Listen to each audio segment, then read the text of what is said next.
नमस्कार शेतकरी बांधवांनो. शेती ज्ञानसागर या आपल्या चॅनलवर तुम्हा सर्वांचं मनापासून स्वागत आहे. या चॅनलचा उद्देश एकच आहे, शेतीतले नवीन विचार, नवीन तंत्रज्ञान आणि महत्त्वाची माहिती आपल्यापर्यंत सोप्या भाषेत पोहोचवणं, जेणेकरून आपल्या सर्वांची शेती फायद्याची ठरेल. आज आपण एका खूप महत्त्वाच्या विषयावर बोलणार आहोत, शून्य बजेट शेती म्हणजे शून्य खर्चातली शेती. ऐकायला किती छान वाटतं, नाही का? पण हे खरंच शक्य आहे का, की ही फक्त एक कल्पना आहे? चला, आज यामागचं नेमकं सत्य काय आहे ते आपण समजून घेऊया. आजच्या या चर्चेत आपण 6 महत्त्वाचे मुद्दे बघणार आहोत. सगळ्यात आधी रासायनिक शेतीचं दुष्टचक्र काय आहे ते समजून घेऊ. मग सेंद्रिय शेतीची 2 महत्त्वाची चाकं कोणती आहेत ते पाहू. त्यानंतर शून्य बजेटचं नेमकं गणित कसं काम करतं ते बघू. मग बाजारात माल विकताना येणारी अडचण आणि त्यावरचा उपाय काय आहे यावर बोलू. त्यानंतर आपण वापरतो त्या रसायनांचा एक धक्कादायक इतिहास जाणून घेऊ. आणि शेवटी सेंद्रिय शेती ही घोषणा करून होत नाही, तर ती एक प्रक्रिया आहे हे समजून घेऊ. तर सुरुवात करूया आपल्या पहिल्या भागापासून.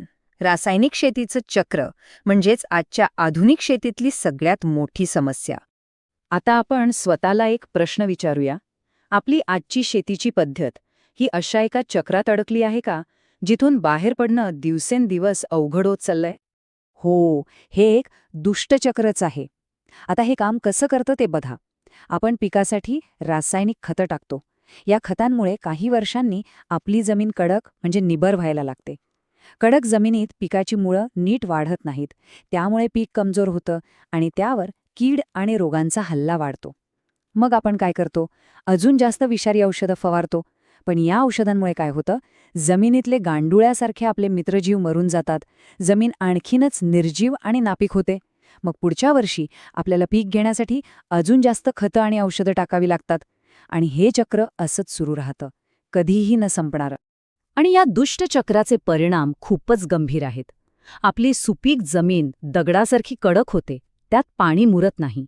गांडूळ आणि इतर फायदेशीर सूक्ष्म जीवांचा नाश होतो. यामुळे पिकांवर कीड आणि रोगांचा प्रादुर्भाव वाढतच जातो. आणि सगळ्यात महत्त्वाचा, आपलं खतं आणि औषधांवरचं बिल म्हणजे खर्च दरवर्षी वाढतच जातो. यामुळे शेतकरी कर्जाच्या खाईत लोटला जातो. मग यातून बाहेर पडायचा मार्ग काय, तोच आपण बघणार आहोत आपल्या दुसऱ्या भागात. शेतीची 2 चाकं म्हणजेच सेंद्रिय शेतीचा मूळ विचार. यातलं पहिलं चाक आहे पोषण व्यवस्थापन. याचा अर्थ खूप सोपा आहे. आपण पिकाच्या वाढीचा विचार करतो, पण त्याच्या मुळाशी जी जमीन आहे तिचा विचार करत नाही. पोषण व्यवस्थापन म्हणजे फक्त पिकाला वरून खत देण्याऐवजी आपली जमीन जिवंत आणि सुपीक कशी राहील यावर लक्ष देणं, म्हणजे जमिनीचं आरोग्य जपणं. आपलं आरोग्य चांगलं असेल तर आपण आजारी पडत नाही, तसंच जमिनीचं आरोग्य चांगलं असेल तर पीक आपोआप जोमदार येतं. आणि दुसरं चाक आहे संरक्षण व्यवस्थापन. याचा अर्थ आहे की पिकावर एखादी कीड किंवा रोग आला की लगेच बाजारात जाऊन विषारी औषधं आणून फवारण्याऐवजी आपल्या शेतातच अशी एक नैसर्गिक व्यवस्था तयार करायची की कीड आणि रोग जास्त वाढणारच नाहीत. उदाहरणार्थ, आपल्या शेतात मित्र कीटक वाढवले तर ते आपल्या पिकाचं नुकसान करणाऱ्या शत्रू किडींना खाऊन टाकतील. म्हणजे निसर्गालाच आपलं रक्षण करायला लावणं. तर लक्षात घ्या, पोषण व्यवस्थापन म्हणजे जमिनीचं आरोग्य आणि संरक्षण व्यवस्थापन म्हणजे शेताचं पर्यावरण. जसं बैलगाडीला 2 चाकं लागतात आणि दोन्ही चाकं व्यवस्थित असली तरच गाडी नीट चालते, तसंच शेतीचं आहे. जेव्हा जमिनीचं आरोग्य आणि शेताचं पर्यावरण ही दोन्ही चाकं व्यवस्थित आणि सोबत चालतात, तेव्हाच आपली शेतीची गाडी स्थिर आणि फायद्यात चालते. आता येऊया सगळ्यात महत्त्वाच्या मुद्द्यावर, भाग 3, शून्य बजेटचं गणित. यामागचं अर्थशास्त्र नेमकं कसं काम करतं? एक गोष्ट आपण सगळ्यांनी आधी स्पष्टपणे समजून घेतली पाहिजे. शून्य बजेट किंवा शून्य खर्च याचा अर्थ असा होत नाही की शेतीला 1 रुपयाही खर्च येत नाही. मशागत, बियाणं, मजुरी याला खर्च येतोच. तर मग शून्य बजेट म्हणजे काय? तर आपलं जे मुख्य पीक आहे, समजा कापूस किंवा ऊस, त्या पिकाच्या लागवडीसाठी जो काही खर्च येतो तो खर्च दुसऱ्या पिकांमधनं वसूल करायचा, जेणेकरून आपलं मुख्य पीक आपल्याला जवळजवळ फुकटात पडेल. मग हे गणित जुळवायचं कसं? तर आंतरपीक पद्धतीने. समजा एखाद्या शेतकऱ्याने आपल्या शेतात मुख्य पीक म्हणून कापूस लावला. आता कापसाच्या 2 ओळींमध्ये मोकळी जागा असते. त्या जागेत भाजीपाला किंवा मूग, उडीद यांसारखी कडधान्य लावली.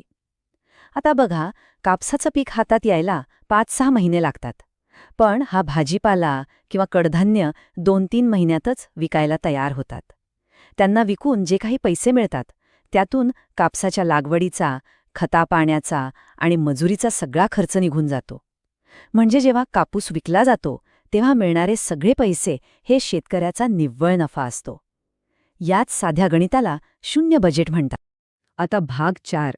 एक गोष्ट लक्षात घ्या, शेतात चांगलं पीक घेणं ही फक्त अर्धी लढाई जिंकण्यासारखं आहे. खरी लढाई तर बाजारात असते. आता विचार करा, एका शेतकऱ्यानं खूप मेहनत घेतली, खर्च केला आणि विषमुक्त म्हणजे सेंद्रिय भाजीपाला पिकवला. पण तो विकायला त्याच बाजारात गेला जिथे रासायनिक खतं आणि औषधं वापरून पिकवलेला भाजीपाला विकला जातो. तिथे त्याच्या मालाला वेगळा आणि जास्त भाव कोण देणार? तिथे तर सगळा माल एकाच दरात विकला जातो. याचा परिणाम काय होतो? शेतकऱ्याची सगळी मेहनत वाया जाते आणि त्याला त्याच्या मालाची योग्य किंमत मिळत नाही. म्हणूनच एक गोष्ट पक्की लक्षात ठेवा, शेती करण्याची पद्धत बदलली तर माल विकण्याची पद्धतीही बदलावीच लागते. पारंपरिक बाजारात आपला सेंद्रिय माल कमी भावात विकला जातो, पण यावर एक चांगला उपाय आहे, एक पर्यायी व्यवस्था आहे. ती म्हणजे शेतकऱ्यांनी एकत्र येऊन स्वतःचे गट किंवा शेतकरी उत्पादक कंपन्या तयार करणे आणि आपला माल थेट शहरांमधील ग्राहकांपर्यंत पोहोचवणे. यामुळे काय होतं, मधले दलाल संपतात आणि ग्राहक आणि शेतकरी यांच्यात एक विश्वासाचं नातं तयार होतं. तेव्हाच शेतकऱ्याला त्याच्या कष्टाची योग्य किंमत मिळते. आता बघूया भाग 5. रसायनांचा इतिहास.